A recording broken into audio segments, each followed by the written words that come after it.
Hello and welcome back to the Movie Pope podcast. And today we are saying goodbye to season 5 with our review of A Few Good Men from 1992. Now, over season 5, we've taken a look at a lot of interesting movies and TV shows. We kicked off with Private Parts from 1997, which was a loose biopic of Howard Stern's life, and I think it's only fitting that we're ending on another movie from the 90s. Whereas Private Parts was a bit of a mishmash of lewd humor that kind of made you wonder what exactly was going on in Howard's head. Here we actually get actual talent. We actually get substance, a story that is driven, and is actually adapted from a play by Aaron Sorkin, who would give us The West Wing later on. But before we dive in, remember to like, comment, subscribe. We'll be on break for the next few weeks, but we will be back in April, sometime in April, with our with season 6. So if you can, hit the subscribe button so you are kept in the loop. But in the meantime, we'll continue to put out a lot of content. The robot isn't slowing down because, well, he's a robot, and well, we can make him do whatever we want. He's a hard worker. Work that robot to death. Yeah, I gotta say, like, a part of me felt a little bit bad that we had him review all these romantic movies for February. I mean, he wanted to. He said, "Hey, the Olympics are on. I would like to review one Olympic movie." So we let him do Cool Runnings. Was it cruel that we had him review that movie? As the Winter Olympics were closing? Yes. Do we care? Absolutely not. Well, AI's got to learn love somehow, right? So you gotta watch the rom-coms to understand that. We know AI has a struggle with it. Yeah, that's true. That's true. I mean, seriously, you did the review for Titanic. You thought Cal was the hero of the movie. Like, are you fucking serious? Like, Cal, the guy who basically chased Jack and Rose around a sinking ship with a gun. Like, okay, that's whatever. Well, he was just trying to retrieve his property, right? So, I mean, you could look at him and listen. I don't know what century you're from, but women have rights too. I know it's a few years before the suffragette movement, but Rose is as much of a person as she is property. We fought a civil war over that, Lee. Come on. So today we're taking a look at A Few Good Men, and this is one of those movies that I've never actually seen from beginning to end. I've only seen bits and pieces. Oh, that's cool. I did not know that. But what's funny, and I've seen them out of order too, those clips. But oddly enough, I was thinking about this the other day, from the clips that I've seen, in bits and pieces throughout the years and out of sequence. If you put them together, oddly enough, it would be the complete movie from beginning to end. Mm-hmm.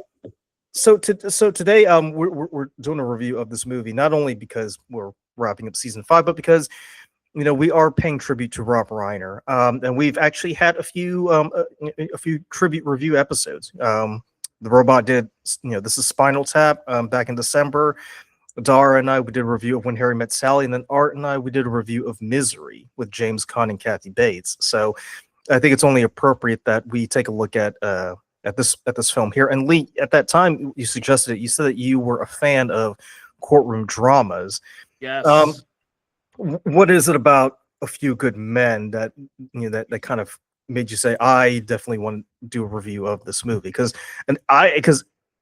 I personally thought you were gonna go for The Princess Bride. Like, everybody, when they think of Rob Reiner, they either think of When Harry Met Sally, The Princess Bride, or Spinal Tap. What was it about this movie that made you said, this is the definitive one I would like to take a look at?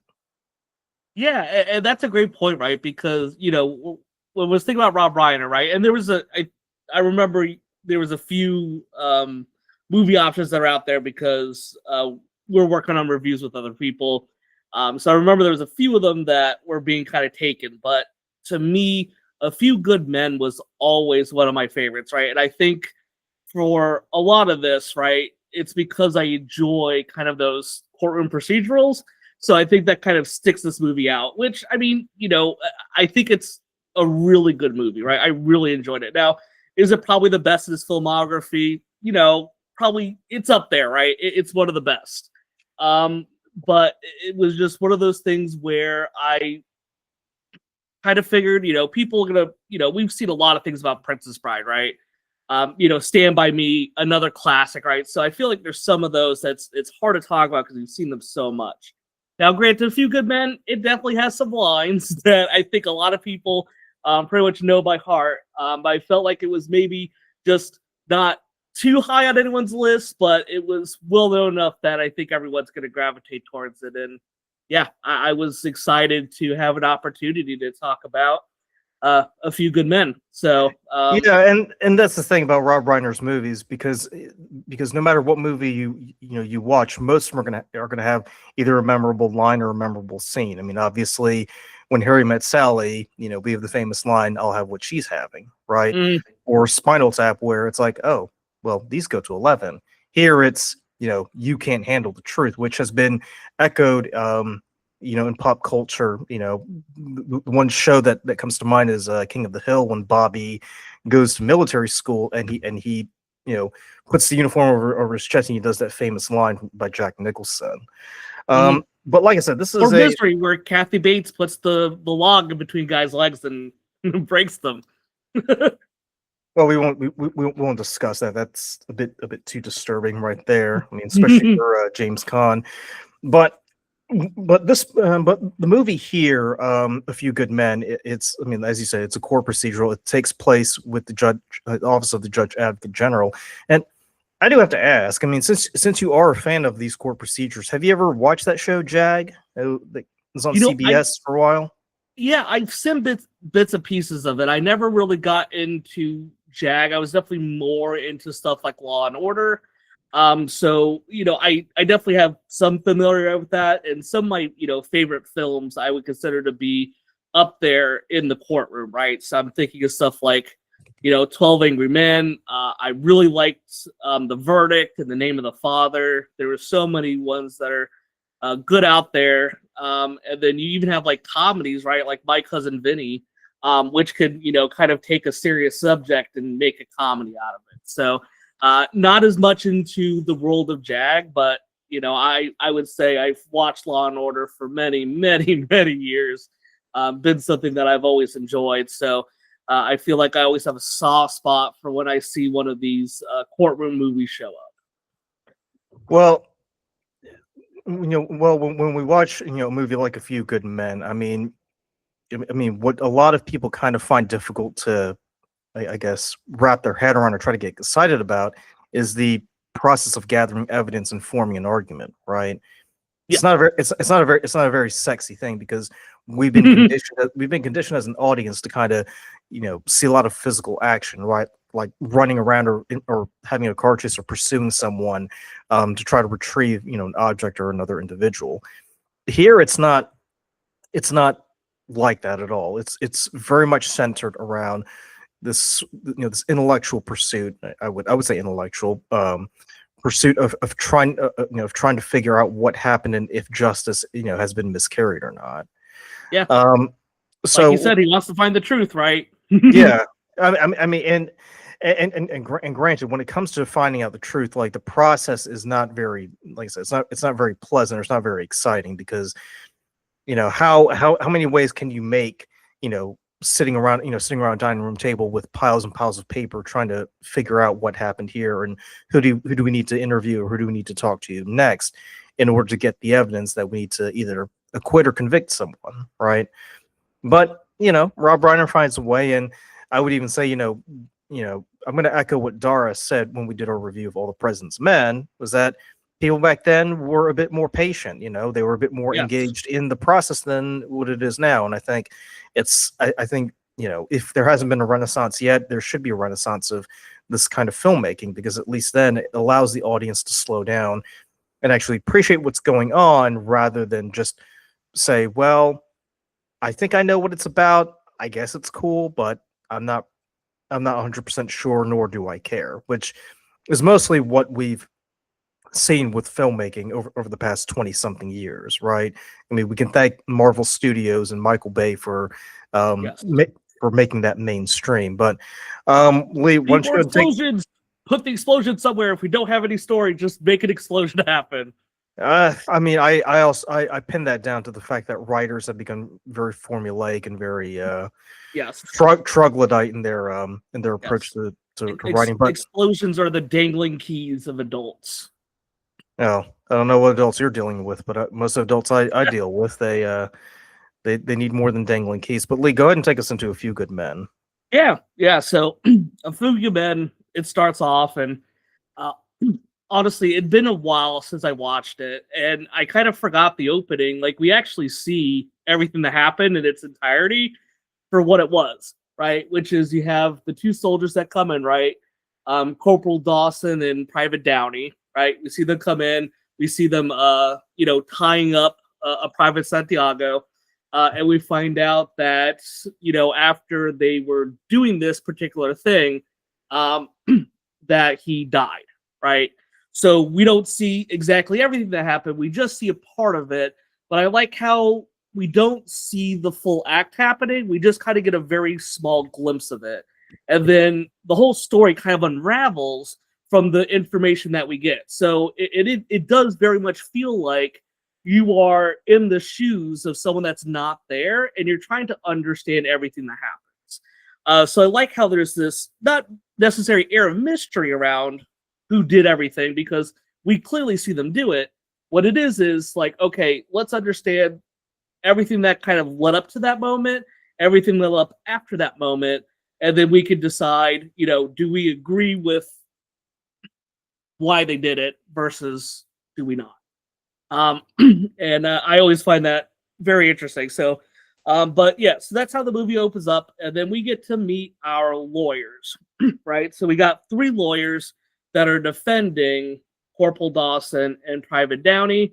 And man, it is, movie came out in 1992. It is so interesting to see, kind of the younger version of some, actors and actresses that are so iconic.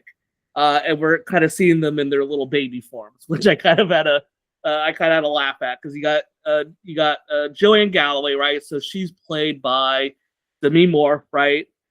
Watched her not too long ago in The Substance. So we see her here. So she is this kind of an experienced lawyer, and you kind of get the feeling that because she's a female lawyer, she's has a chip on her shoulder, right? Like, she's trying to prove herself to the males that are out there, right? So you kind of have her. Then you got Daniel Kaffee, who's played by Tom Cruise. And to call him like this kind of hotshot lawyer is probably an understatement. The guy absolutely plays fast and loose with everything. He always feels like he's the smartest guy in the room, and he always feels like he has an answer for everything without doing much, if any, work at all, right? And then the other one being Sam Weinberg, played by Kevin Pollak, who's kind of this seasoned veteran that I kind of consider he's kind of like the babysitter of the group, because he kind of, he's done it before. He knows everything about it. He kind of keeps his composure throughout. But they make a really cool team, right? And I think when you're building a movie like this, you have to create these characters that are going to be memorable. And one thing that I personally enjoyed with this is, man, there's a bunch of times I kind of just chuckled at how everything was being delivered, right? Like, you don't think about this as a comedy, but there's times where I laughed at this more than a quote-unquote comedy has made me laugh, right? Just like how the interactions happen, like Joanne and Kaffee, like they kind of just bicker like this old married couple. They're constantly kind of pushing themselves back and forth. But it also kind of feels a little bit endearing, because you get the sense that they're trying to build each other up.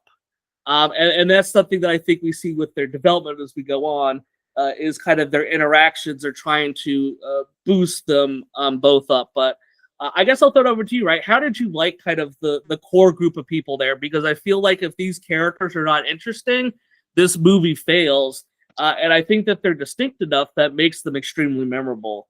Well, so yeah, well, I mean, we'll keep our lawyer team. Well, keep in mind, Kaffee is the son of a famous, attorney general who, Yes. who's got a reputation. So he is trying to, on the one hand, he is trying to, step into his, his father's role, but at the same time, he wants to kind of make a name for himself. Not just be like his dad.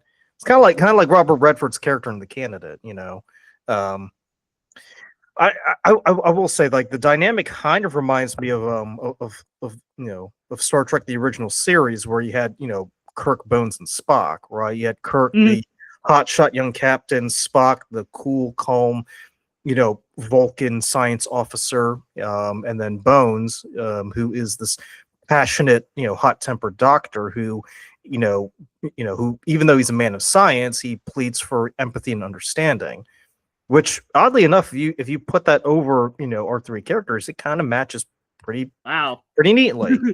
I mean, Kaffee, he's pretty much got the swagger of Jim Kirk, and Galloway, she's, I mean, how many times does she reference talking to, Aunt Jenny and all these people making a connection? She's very much like Dr. McCoy. And then Weinberg, he's very much this stiff, stoic, kind of, character like Mr. Spock, but they all complement one another and they kind of help each other out in their own way.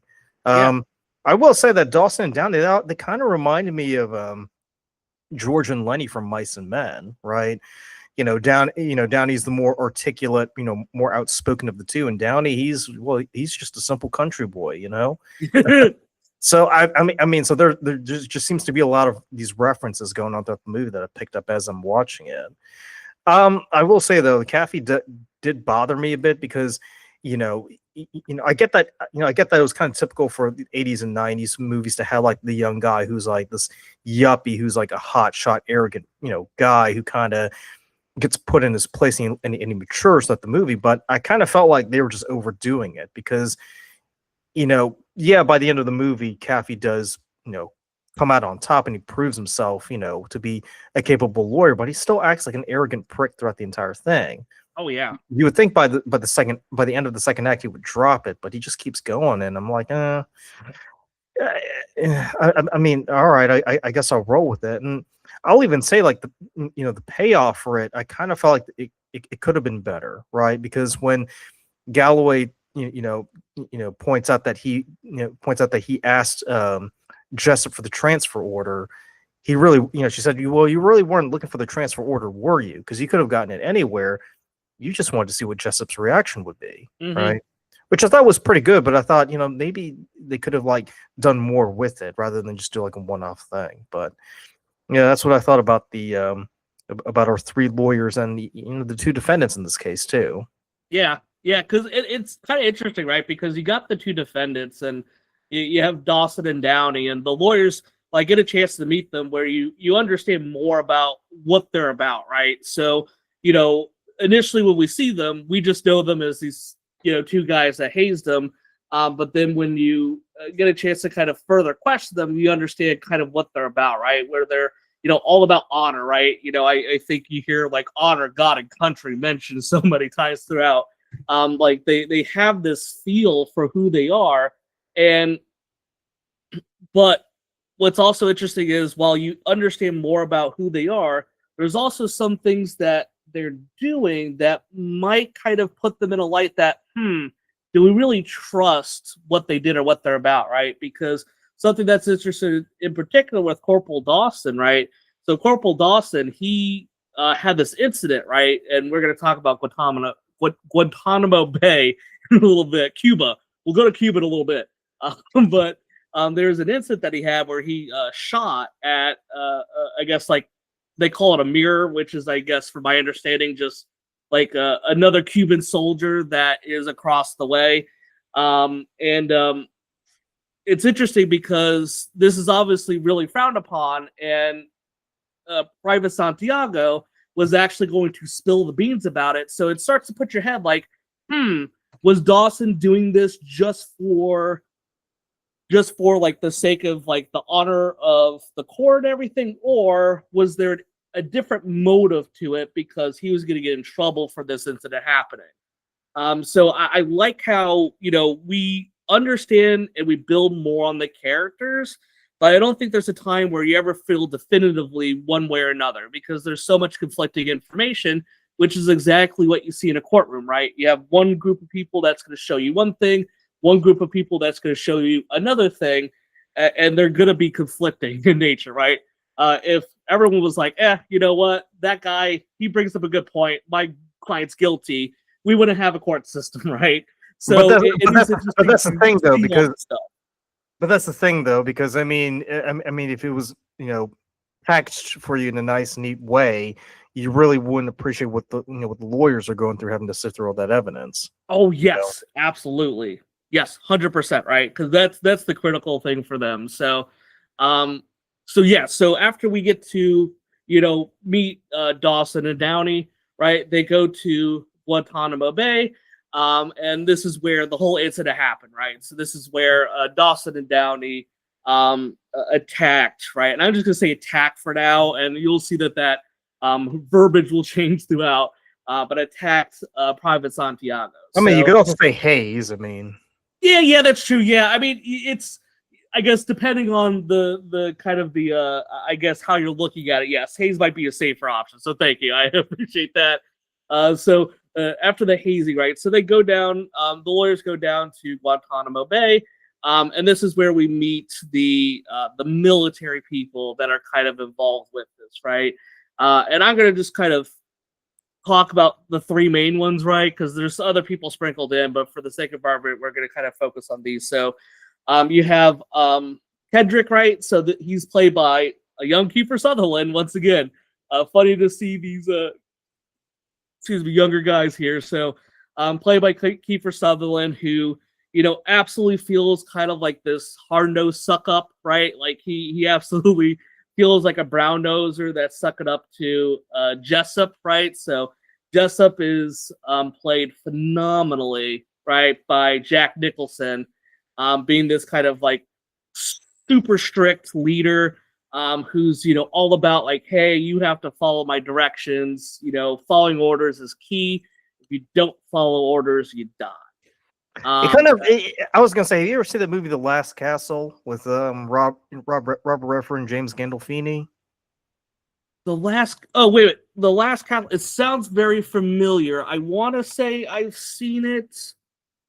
Yeah, at the prison. Yes, I've seen it. Yeah. Robert Redford leads that prison riot to basically get James Gandolfini, booted out of office. But it kind of those two characters are very much kind of similar, because they're both, because the way that Jessup talks, he has this sort of like sneer, this arrogance, like no, this is my island, or this is my part of the island anyway. I'm the king. I'm the jefe here, and if you fuck with me, I'm going to make life very unpleasant for you. And a good example of that was when Kaffee requested the transfer order, and he said, "I want you to ask me." It's almost it's kind of like that scene from Family Guy where Stewie has Brian do this weird thing where he rubs his tail and licks his lips. Like, I just want you to do this for me, and I want you to do it nice and slow, because he wants to savor every minute of it. Like, you kind of get this, you kind of get this like sliminess, this sort of arrogant nature about him, right? Because both of these guys, either through hard work or through favoritism, or a combination of both, they got to where they were, and they have no intention of giving that up, because they have a lot of power and they are exerting it over a lot of people. And I guess for whatever reason, whether it's psychology or trauma or whatever, they enjoy it, and they're not going to give it up. Yeah, absolutely. We hear so much throughout this, like how critical Jessup is, right? Like, he's the front runner to be like, I don't know, SecDef or something. He had some type of role he was going to be jumping into. So he is obviously a very popular character within the military, right? And then our third and final person is Markinson, right? Played by J.T. Walsh. And you can kind of tell out of the group of three, he's the most understanding of what's happening. And I think in his own way trying to help solve the situation. But he clearly doesn't kind of share maybe the any of the type of arrogance that you see in like Jessup, right? Because all six of them, right? So you have the three lawyers, and then you have the three military guys all coming together for that lunch, right? And it is just it is crazy to kind of see all these personalities clashing the way that they do, right? Because there's all this kind of talk where Kaffee, he's not trying to like push a lot of buttons, so he's just kind of like there to kind of do a lot of simple things. And then you have Joe, who starts talking about Code Reds, right? Now, Code Reds is something that I swear, if we ever watch this again as a group, we should have a drinking game and drink every time they say Code Red, because we'll be blacked out drunk in like half an hour. Because Code Red comes up all the time. By the way, the movie Pope does not endorse anyone doing a drinking game like that, because you're going to kill your liver. But you got speak for people out yourself. there who do these Code Reds, right? And a Code Red for the audience to understand, right? It is this kind of violent punishment that happens. Like, it's a corporal punishment that kind of happens behind the scenes, where, you know, people are kind of being hazed, as you put it, in a very extreme way, right? So that is. Well, what I'll tell you what it is, though. So I did a little bit of digging into this. So in the Roman army, there was this thing called this punishment called decimation, right? Mhm. So in modern vocabulary, decimation would be like a destruction of a lot of people, or a wide area of a city or whatever. But originally, decimation was this process where if one soldier was was either derelict in their duties, or if they were a coward or anything like that, 10 decimation, because the root word deci is 10, right? So out of 10 men, one of them would be selected, and then the other 9 would basically beat the guy to beat the living shit out of him instead, as punishment, to make an example for all the other soldiers, and just say, hey, if you fuck up, this is what's going to happen to you. So it's not like this is something that's unique to the United States Marine Corps, right? This is something that's been going on for for centuries, right? Yeah. Now I will say, like, it's also interesting too that that this is something that hasn't gone away, because we do hear stories all the time of soldiers kind of being subjected to to these horrible treatments. Most famous, and not even soldiers too, but prisoners as well. I mean, the most famous one being the Abu Ghraib incident from the early 2000s. So it's not something that's isolated or just relegated to the past or to movies. This is something that kind of happens in real life. Yeah. Yeah, I kind of, as I saw it, I think back to something like Full Metal Jacket, right? I think about Private Pile, and kind of when he's kind of laying on the bed and they come over, they put the soap in the socks and hit him and stuff like that. Like, you definitely, unfortunately, have seen this type of really extreme hazing, right? And it's something that even in the movie they identify. It's like something where we don't want to see that happen, right? So it's not something that clearly is agreed upon by the masses. Little foreshadowing there, but it is something that clearly is being frowned upon by a lot of people. But the idea behind all of this is the fact that it's supposed to toughen you up, right? Because because the idea of going into the military, whether it's the Marines, the Army, or whatever, is the fact that your fellow compatriots, they enact this punishment because, one, they don't want to be caught carrying the can for you slacking off, and two, it's, in a weird sort of way, it's kind of a bonding experience as well. Yeah.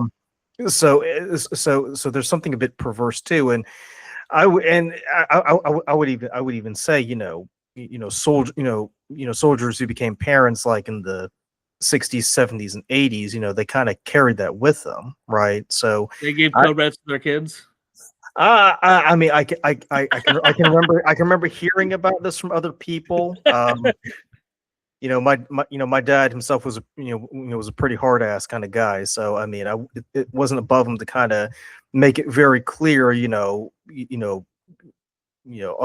my roof, my word is law, and if you fuck with me, you're gonna get it. So, so as you can probably tell, I am very much disciplined and very much organized. Due in large part to what to having that upbringing. I don't know how it is today. I think people nowadays are a bit more lax, but the whole code red, the whole code red mentality and culture that you see, has imprinted itself into the mindset of soldiers at that time, and kind of carried over into their private civilian lives afterwards.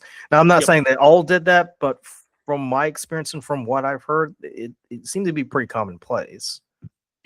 Yeah, absolutely. So, yeah, and this whole code red thing, right, plays such a critical role because you can see that when Joe brings up the code red, right, when they're kind of talking about this at the lunch, you can see that Jessup has a very clear change in his kind of personality, right?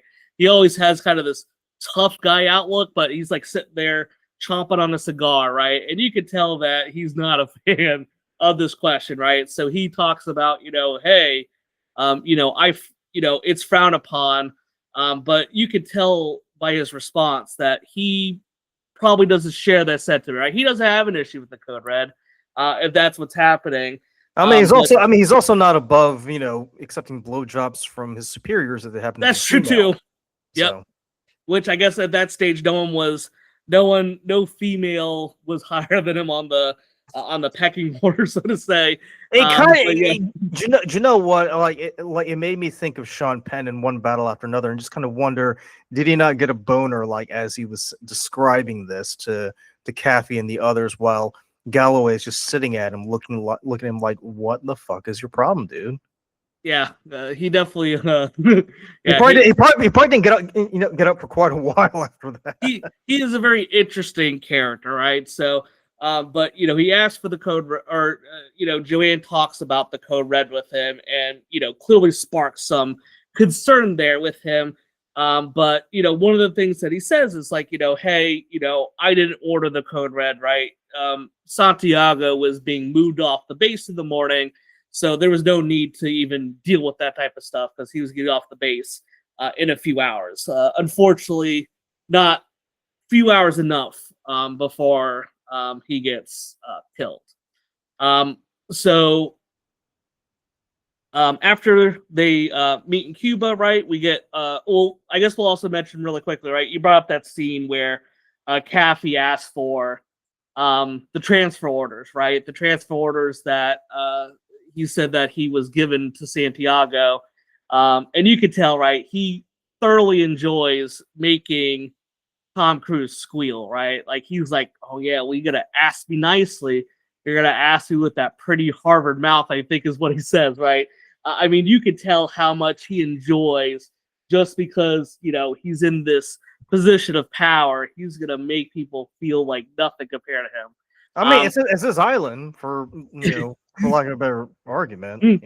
That's true, right? He is the highest ranking person there. So, but man, I just, Jack Nicholson does such a fantastic job with this role. I don't know if this is as memorable as good if you don't have a guy like Jack Nicholson playing this role, because he plays just the guy that you want to hate so much, and that's what obviously makes the ending that much sweeter. But yeah, do you think that if Jack Nicholson doesn't play this role, is this movie forgotten? I wouldn't necessarily say that, because I think Rob Reiner has a good eye for talent. So if he wasn't able to get someone like Jack Nicholson in the role, right, you kind of have to wonder like who else could kind of pull it off. I mean, kind of wonder if maybe James Caan. You think he probably would have been able to make Jessup as slimy as a character as Jack Nicholson did. You know. Yeah, no, that's interesting thing to think about. I'll say this too, because one of the things that I totally forgot about until I watched it again was you got Christopher Guest in there, right? The guy who played Nigel Tufnell from Spinal Tap. He plays Dr. Stone when he's being cross-examined about what are the conditions for you to have this condition that killed Santiago. And I was just wondering, like, what if they had gotten Michael McKean to play this character of Jessup, right? Would he have been able to make him just as menacing as Jack Nicholson did, right? Yeah, and I think we could definitely go through a lot of those types of scenarios, because I think McKean would have been really cool with this too. But man, I just obviously Nicholson really nailed this performance. Yeah, he made him menacing though. That's the thing, because McKean or Caan would have made him mean, but Nicholson makes him a menacing character. I would even say, a man of the times, right? Because because the way that he talks is very much to how people back then talk. I remember my dad talking like that all the time. So it's not like So it's not like people were just saying, "Oh, wow, this is shocking." It's like, no, this is pretty common, for guys to like tell each other when when there's no one around, or if they just feel like they need to put someone down, like put a woman in her place, like what he was trying to do with Galloway. And the Galloway's credit, like she wasn't taking any of this; she stood her ground. Yes. So. Yeah, she's absolutely she's one of those that's willing to stand up for whatever, right? She's not afraid of backing. She's not going to back down or anything like that. So, but yeah, so we have kind of after the meeting, right? We have Kaffee and Joe. They return back to the States, and this is where they talk with Dawson and Downey, and this is where we find out that Kendrick actually gave them or told them to do the code red towards Santiago, right? So this is where we start to get a little bit more of the story unraveling, where it's like, okay, so they were told to do this, right? And I think that we see the weight of when you get an order from someone, especially a superior, you need to follow it, right? So I think this is starting to kind of put the pieces into play to help the audience understand everything that's happening and what we have to and what we're looking at for these characters. So Kaffee, he tries to help get a deal for the pair, right? So I think they were talking about, maybe they get like 12 years or something. Or he was going to get them down to like 12 years or 17 years. I don't know. They're throwing around a lot of numbers. Yeah, well, I think 12 years, but they would be out in a few months or something like that. Yeah, correct. So eventually what they got him down to was they would have just a few years and they'd be out in 6 months, right? And Kaffee looks at this as like a huge thing, right? Because obviously, you killed someone, right? Regardless of maybe your intent, you did that. To only get 6 months for it is pretty high praise, right? But for the military guys, right? For Dawson and Downey, it's a lot bigger than that, right? Because to sit there and do that is to admit that you did something wrong when really all you were doing was you're following orders, right? You were being a good military man. Yes, the Auschwitz argument, and they even and they even bring that up too. The movie. Yes, yeah, right, absolutely right. There's this really interesting kind of fundamental idea about like what is it like if you know something is morally wrong, don't you have an obligation to stand up? And I think that that's something that gets questioned a lot and actually comes up very well, I think, at the end. But there is a lot of that, right? So Kaffee obviously is really pissed off because he feels like, hey, I lawyered the hell out of this. I'm going to get you this, kind of sweetheart deal compared to what you had. So Kaffee gets pissed off, but, Joe kind of confronts them. It's like, you know what? Hey, your clients want this to happen, right? And instead of you fighting for your clients, you're always looking for the easy way out, right? And I think this is kind of that kind of pivotal moment that we see for Kaffee where, he's always played, very quick, like he's always trying to like brush through everything. He has kind of this preconceived notion about what he's going to be able to do and what's going to be able to happen. And he's never really pushed himself to go outside of that or do more. And I think this is kind of that moment where he, kind of sees the light, so to say, and you start to see him grow as a character right before we set up for trial because Kaffee wants to be removed from the case, but at the last moment kind of decides, hey, I'm going to stick with it because I want to see this through, something that I haven't done before. So, but I mean, he's also, but like I said earlier, he's also struggling with his dad's legacy, and he even, and later on in the movie, he even says, hey, do you think my dad would have, called Jessup? Because Weinberg talks about how when he was in law school, he wrote a paper on, Kaffee's dad, and even Jessup kind of acknowledges that, they're meeting on the island too. So there's that. So throughout the movie, you have that question of, hey, my dad was this great prosecutor, like. Do I have an obligation to live up to that legacy, or how far can I get? And to Galloway's point, I mean, she does, call him out on that. And as much as he wants to brush it off, I mean, you can tell, at times he feels like he almost has this obligation to want to live up to his dad's legacy and maybe surpass him, right? Yeah.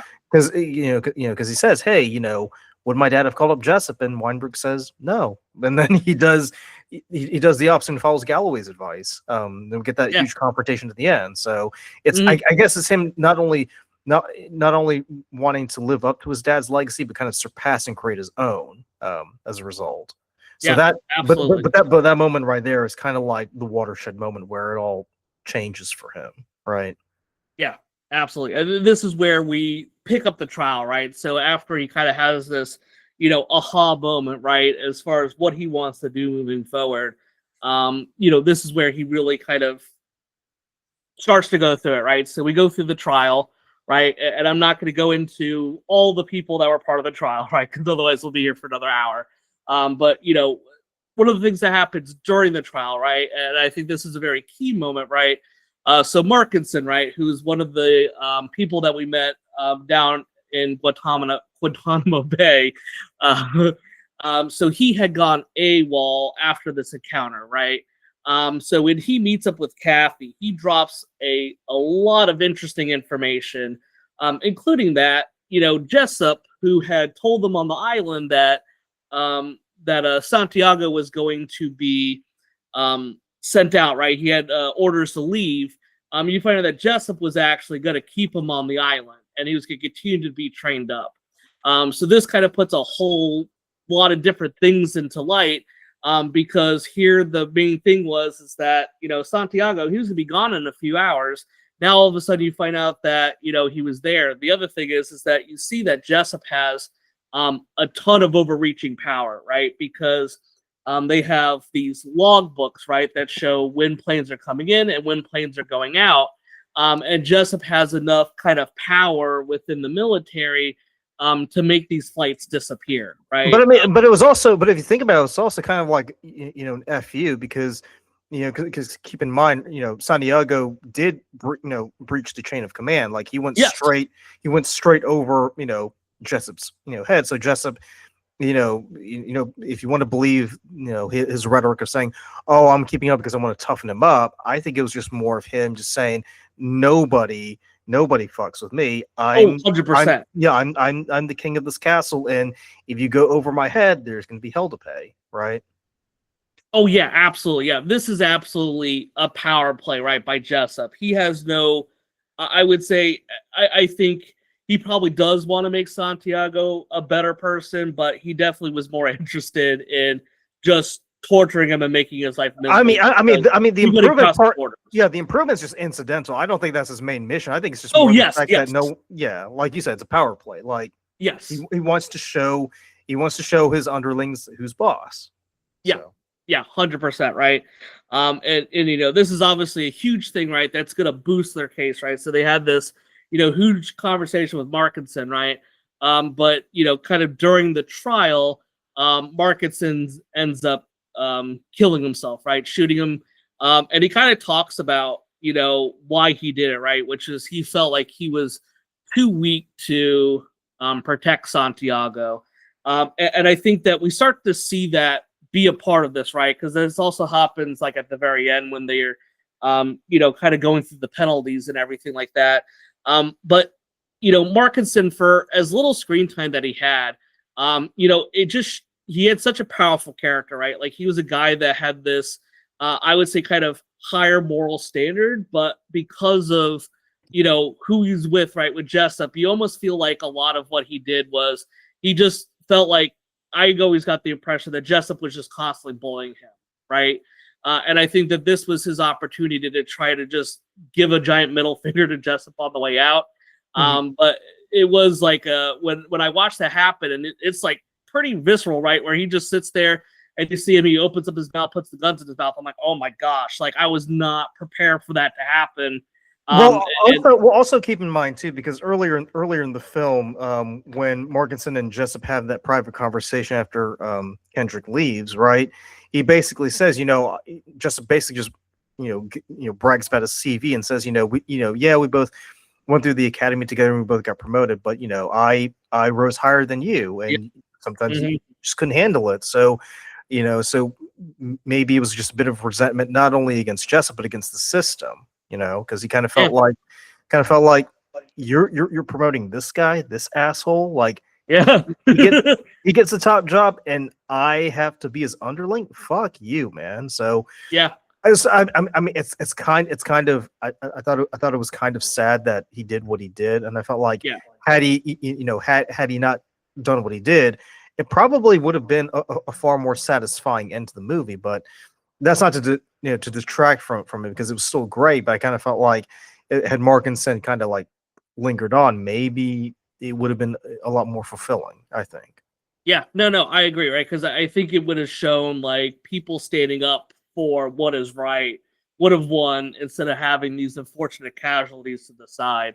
So yeah, no, I totally agree with you. I think there definitely would have been, I would say maybe would have strengthened the message if it maybe made it less memorable than obviously having a guy do what he did. So as they kind of pursue, right, we get to the final, right? I'm gonna just skip to the end of the trial, right? Because I think this is the part that if you've not seen the movie, you still know about the scenes that we're about to talk, all right? Where we hear, we have the final witness that gets brought up, right, which is Jessup, and there's even contention on what they want to do with it, right? Because Joe, right, mentions like, hey, you know what?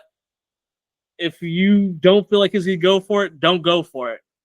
Because there is like legal things, like you could be sanctioned and everything for going after, Jessup the way that they're wanting to go after, which does make me question a lot of like when you see these military type of trials. Like, I don't know. It's interesting that you cannot say stuff or like insinuate things without like proof, because I don't know. Like I feel like you don't get the full story because you might be penalized for going after a person in high rank. So I don't know about that. I'm not going to be getting into that whole thing. I did find that to be kind of off-putting, but you kind of have this back and forth, right, where Kaffee and Jessup are going back and forth. Kaffee, kind of lays the foundation that they know about the plane not being the actual first plane out. And they bring in those two rebuttal witnesses that never come up, and they even admit that they didn't know anything about it. But it was a very interesting ploy done by Kaffee and the lawyers as far as what's going to happen. And everything kind of culminates into, talking about the Code Red, where you got, Tom Cruise sitting up there being like, I want the truth. And then Nicholson said, you can't handle the truth. And I think I'm entitled. You want answers. I want the truth. You can't handle the truth. And it is just such a great scene, right? It is just pure, amazing storytelling, acting, the dialogue, the writing, everything comes together in that moment. And it makes it so memorable, right? Because you see Kaffee and he's poking the bear, right? He wants to have it. And he even admits that Jessup wants to admit it, right? He wants to talk about it. And even though, the lawyer, Kevin Bacon, right, on the other side, who we haven't even mentioned Kevin Bacon yet, Kevin Bacon on the other side is like, you don't have to answer that question. Jessup is so over the top that he's like, he will absolutely defy orders from anybody to talk about what he wants to talk. And then, bam, he, admits the Code Red. And honestly, one of the coolest things is every time I watch this, I always like this expression. If you ever seen Tom Cruise, right? Tom Cruise is in disbelief that this shit worked. I love that look. He has this look like, holy shit, what do I do now? I wasn't expecting this to work. It is such a good scene. So, but yeah, I just want to give you a little bit time to talk about the trial if you had anything that you wanted to talk about with the trial. I just think it's interesting how Jessup, even in court, insists that he gets deference, right? Mm-hmm. And I love how when he makes that snide comment about the court to the judge claps back and says, "And you will address me as your honor or colonel," right? So it's kind of like a slap of a reality where where he kind of has to be almost like almost, well, I don't want to say disciplined, but kind of just smacked metaphorically into knowing that, hey, you're not on your island anymore. Like, you're in the real world, and you got to understand that there are people who are much higher than you. Even though you're no longer in Cuba. And I think the question of hierarchy and deference kind of like comes up over and over again, right? Because the thing that kind of annoyed me was the fact that Kaffee, when he meets with Downey and Dawson's, the fact that he tries to act so casual, and I'm like, dude, there's a reason why people behave the way that they do in the military, right? Um, I really didn't care for the fact that he wanted people to just be his pal and everything like that. And that one moment where he kind of snaps after they refuse that plea bargain, Dawson says, you're a coward, something to the effect of, cowards, don't wear, the uniform or something like that. Which Yeah. I thought that is like the perfect insult to give to any military person, not just Kaffee. It was just that the whole final sequence, right? It has always been something that stuck out with me, and it's something where it's one of those things that I think is going to be on the pantheon of movie quotes, right? I don't think that's a movie quote that people will ever forget. So, post trial, right? So we had the sentencing after everything happened, and you think that, right? Or at least I thought as an audience member, I was like, oh man, that's cool, right? Dawson and Downey are gonna get off of everything, and then they're reading through all the charges, and they're acquitted of everything except for conduct unbecoming of an officer, right? And with that type of with that accusation, right, they're pretty much going to be discharged from the Marine Corps. So even though they followed orders, they still got discharged, which I thought was a very poetic way to end this, right? Because I think that they kind of echo similar to what Markinson said, kind of in his letter when he was talking about before he, shot himself. He talked about, it was their responsibility to protect people like Santiago. And it was an ending I was not expecting, where I was just expecting, hey, everything's perfect. Everyone's going to get what they want. And then, no, it doesn't happen. So were you at all surprised by the ending? Because I have to admit, I was shocked by it. And I know you said that you've seen clips, but you haven't seen the whole thing in its entirety. So did the ending shock you there? Not really, because the way that the movie was going, you were never going to get something that's clear cut, right?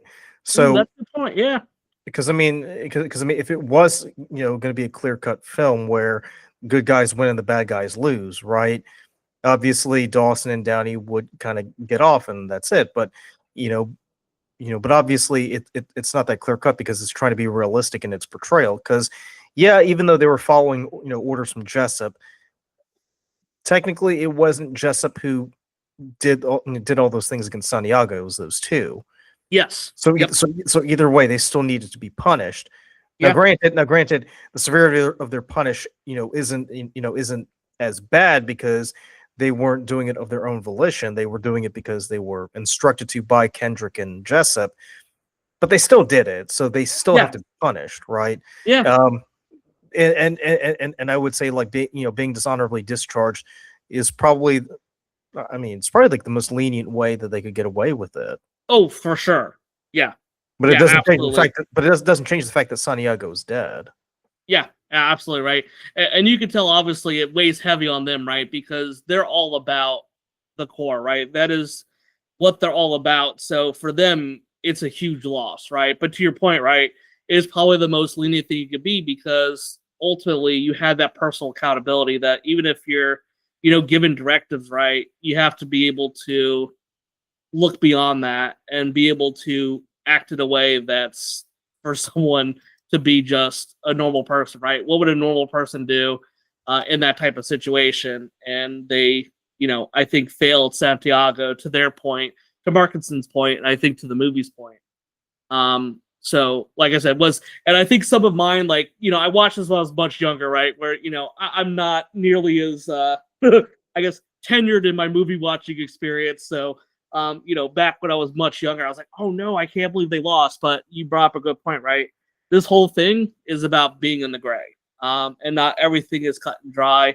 And people need to have that personal ownership for what they did. So, so I guess I will give away my kind of final thoughts, Luka, right? I'll start off here. So, I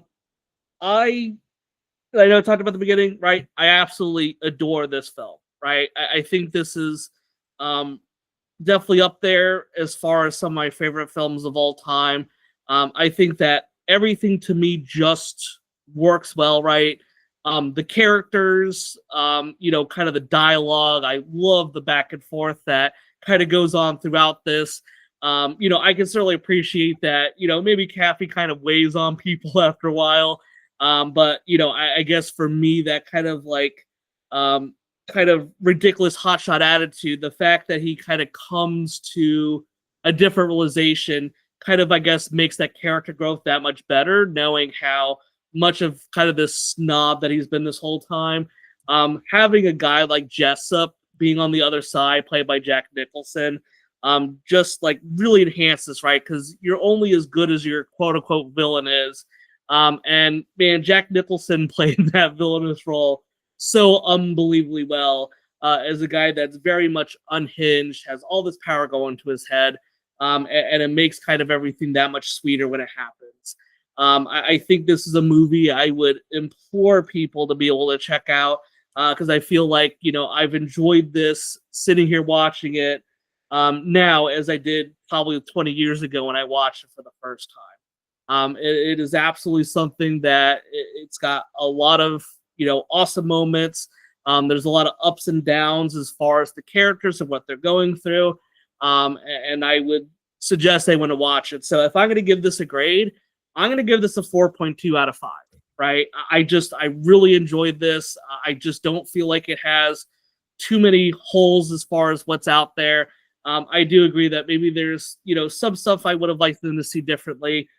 Actually, your comments about the Markinson thing is so true to me, right? Because I feel like, at the end of the day, if you're trying to help show, or you want people to show standing up for people's right, you don't want to have a guy, taking his life for something like that. So I think that there's opportunity there, but I feel like it hit everything I would want to hit from this courtroom procedural. I think the other thing that always kind of got to me too is, even though Corporal Dawson and Downey, you don't see anything happen to them, I don't feel like we care enough about their character.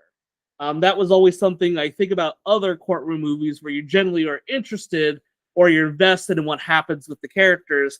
And I feel like for the two of them, they just didn't get enough screen time or enough presence, or they're not nearly as memorable as the rest of the cast, so they kind of fall to the wayside. I think that if you'd done more with that, I would have had a better grade, but I would give it a 4.2 out of 5.